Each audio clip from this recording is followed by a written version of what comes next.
In this video, I'll guide you through how to link and connect Google Calendar to PracticePanther. If you rely on Google Calendar to keep track of meetings, appointments, court dates, or important deadlines, connecting it to PracticePanther can make scheduling much more efficient. By linking the two services, you can keep your calendar information synchronized and reduce the need to manage events separately. The setup process is simple and only takes a few minutes. Also, keep in mind that PracticePanther may update its interface from time to time, so if your screen looks slightly different from what's shown in this tutorial, some menus or buttons may be located in a different place, but the overall process should remain very similar. To get started, sign into your PracticePanther account and wait for the dashboard to load completely. Once you're on the home screen, look toward the top right corner and click on your profile name. From the drop-down menu, select Settings to open your account settings. After the Settings page opens, look at the menu on the left-hand side and scroll until you find the Calendar or Integrations section where calendar connections are managed. Open that section, then locate the Google Calendar integration and click the Connect button.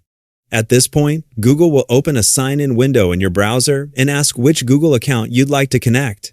Choose the Google account that contains the calendar you want to use with PracticePanther.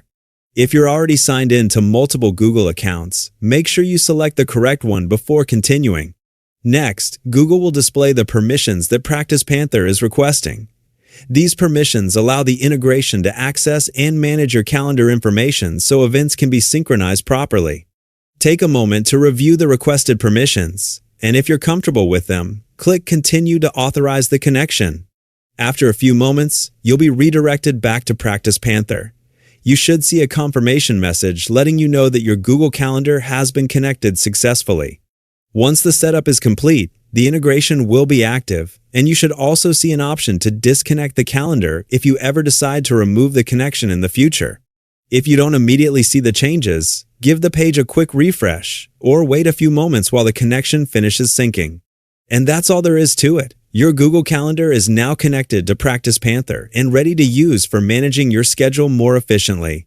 Hopefully, this guide helped you link and connect Google Calendar to PracticePanther. If it did, consider leaving a like and subscribing for more helpful tutorials. Thanks for watching, and I'll see you in the next video.